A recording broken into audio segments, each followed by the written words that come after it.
Shalom, our dear viewer. Welcome to Mwanga Radio. This is Raising the Standard of Worship show.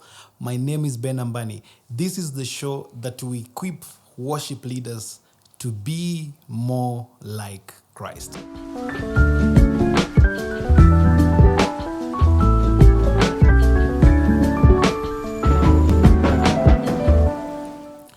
Today, we are talking about serving while hurting.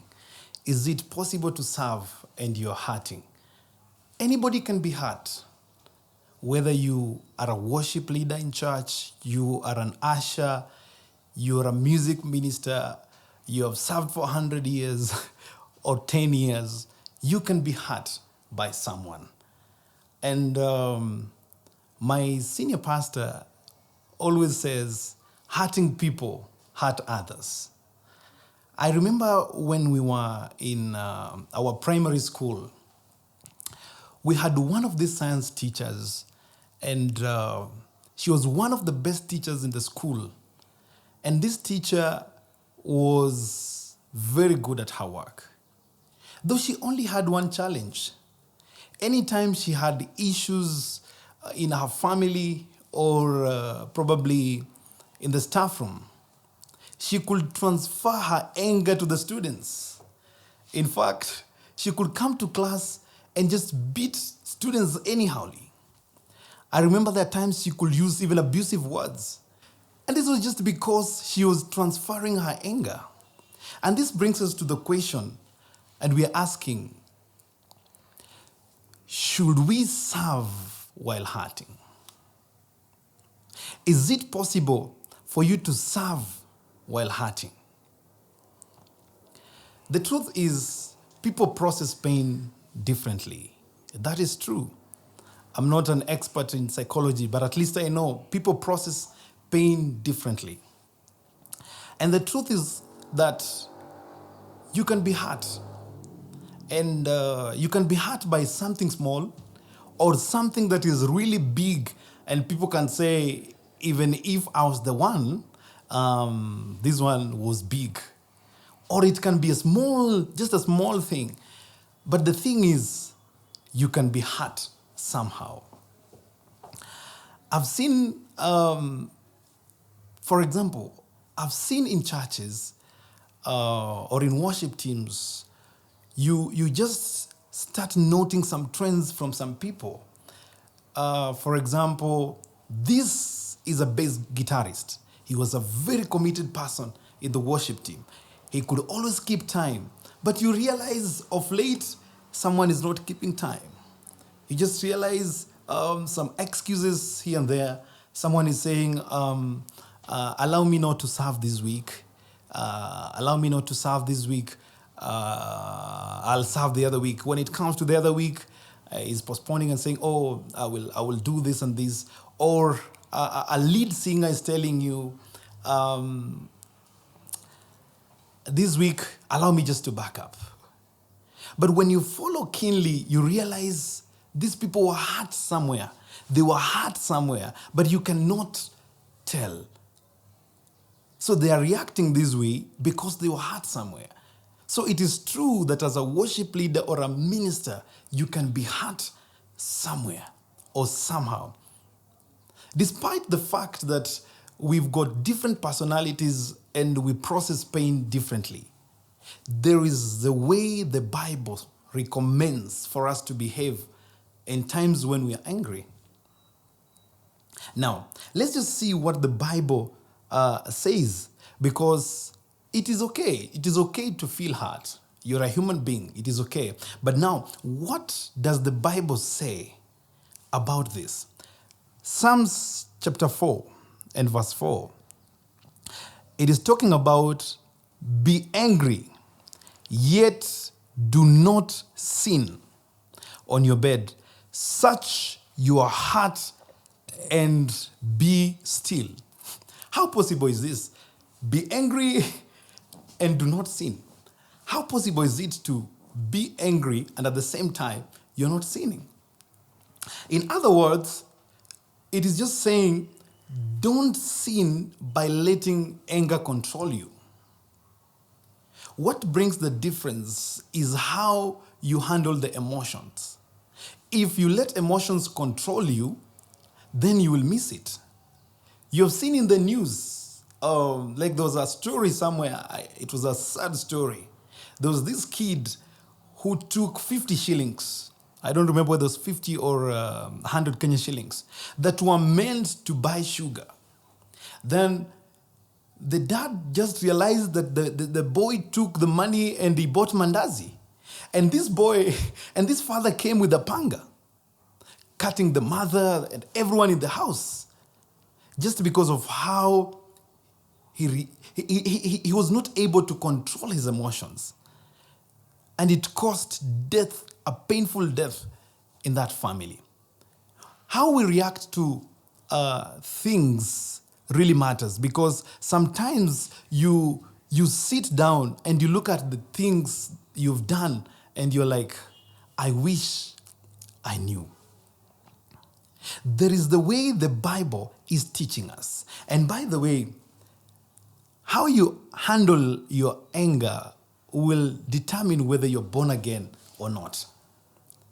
Jesus was talking about this in the book of Luke chapter 6, verse 32 to 36. Let me read. Let me read 33. Verse 33 says, "And if you do good things to those who are good to you, what credit is that to you? Even sinners do that." Then it continues saying, if you lend to those whom you expect repayment, what credit is it? Those are obvious things. Now, this is what it says. Verse 35, love your enemies, do good to them, and lend them without expecting to get anything back. Then your reward will be great, and you will be the children of the Most High. Believers are meant not just to do the obvious. It is so obvious to pay back evil for evil. It is so obvious to do things the way other people can do. But now, this is now what I call leading a life worth the calling. Leading the life worth our calling. The price, the bar has been set too high. The bar is high because the way we react to people who've hurt us, or people who are our enemies per se, if I'm to say that, should be different from how the world people are reacting. And that is how they will know that we are children of the Most High. Ephesians chapter 4 verse 1 is another example of how the Bible is showing us how to react during such circumstances. Therefore, I, a prisoner for serving the Lord, beg you to lead a life worth your calling. For you have been called by God. Always be humble and gentle. Be patient with each other, making allowance for each other's faults because of your love. Make every effort to keep yourself united in the Spirit, binding yourself together with peace. The Bible requires us to live a life worth our calling. And keep in mind, we've been called by God. We have not called ourselves. God has his own standards for the people who are serving him. And these are the standards. Verse 2 is telling us always. In fact, always means all times. Regardless of the season, regardless of the pain, regardless of whatever circumstances, all times, always. And then it says, always be humble and gentle. Be patient with each other. I know in teams, there are those people who keep time, and there are those who can't just keep time. The Bible is talking to us about being patient. In fact, it's saying, make allowance for each other's faults. In other words, just have some room for mistakes. People will always make mistakes. I know of band members that probably When they have done an arrangement and the bassist is playing this particular thing, the keyboardist is playing this, and this member of the other band is supposed to play this, when one of them misses just a note or something, someone can really switch off and mess up the entire service. He can switch off and, is no longer in the service because one person didn't play what they practice. We must have room for mistakes. We must have room for those faults. We shouldn't carry these things in our hearts till we feel like now this guy missed. We had practiced, we have done. We need to be patient with each other. We need to make allowance for each other's faults. And again, the other requirement that the Bible is giving us is make every effort. When the Bible is talking about make every effort to keep yourself united, it is talking about be intentional about this. You will always find issues and conflicts.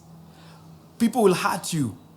But the Bible is telling us we need to make effort. In fact, there are people you naturally don't just love. You'll just find you hate some people. And you're a believer, you're born again. But the Bible is telling us, even those that it is too difficult for you to love them, make every effort, do whatever thing you can to ensure that you're at peace with everyone. Unity doesn't just come automatically. Unity does not just come like that. We should always have a mindset of knowing that anytime we are serving God, we are working together for a common goal. It has to be that way. We are working together for a common goal. And this is the attitude that we need to embrace. For us to be successful in ministry, we must be at peace with everyone. We must work on our relationships. We must be intentional about having good relationships. Let me tell you, hurting can be very dangerous because it can cause division in the team. You've seen people dividing. You've seen people even leaving churches. You've seen people leaving groups and worship teams because hurting is dangerous.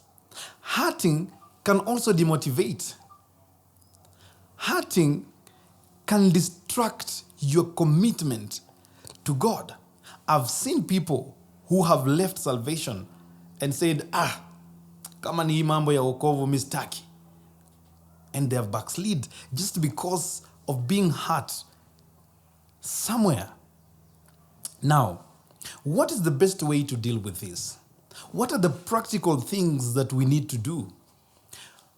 One of the things I say, it is okay to be hurt, but don't leave unresolved matters. Don't leave unresolved matters. Keep in mind, serving God is a warfare by itself. It's warfare by itself. And the enemy looks for loopholes whereby he can cause division. We know his work is to kill, steal, and destroy. And so he will always look for loopholes to ensure that you guys are divided. Now, the other practical way that can help us to overcome this is to prepare for ministry. Ministry preparation is not only the prayer part alone. It also involves us working on our... ministry preparation involves also working in unresolved issues. Fix issues. If you have issues within the team, fix them. Fix them, because that is part of preparation. The other thing is you need to choose your words. I normally say, be wise not to hurt others. If you've been in a team for quite some time, you know very well, if I say this word, brother so-and-so will be hurt. If I do this thing this way, sister so-and-so will be hurt. For the sake of protecting the unity of the team, we need to be wise in the choice of our words. And lastly, we need to manage our emotions. Don't be that difficult person in the team. You know these difficult people. Like another teacher was telling us, there's this teacher in their class. their colleague. When you go there smiling to them, they just react so badly. When you bring a gift to them, they react so badly. Whatever thing you do, they're just difficult people. They are just difficult people. They are people you even don't know how to handle. Let us not be those people who are just difficult in the team. Let us be team players. Let us be people who are ensuring that we are bringing unity, because if we are not united, we cannot make it in ministry. We've got to be united. In fact, I know of a couple in church. These guys are guys I really love. These guys, you will see them in the car. They fix their issues first before they come out of church to do ministry. Because you can be hurt by your spouse. You can be hurt by any person. And ministry preparation, I normally say when you're preparing for ministry, just know you're in warfare. It can come from anywhere. You can be ready. You're prepared. You've prayed. You're anointed. Then you're a sound man. You're a sound engineer. It just hurts you a minute before the service beginning. You know what that can really do? It can really destroy or distract the entire service. So when we are planning, let us protect one another. Let us love one another. Avoid conflicts that can distract you from serving God. The Bible says love covers a multitude of sins. We need to embrace love, because by doing this, we will move our ministry to another level. I believe you've been blessed in our show today. God bless you so much. Share this video, invite your friends, and we've got great topics in our next episode. We're looking forward to see you. God bless you so much.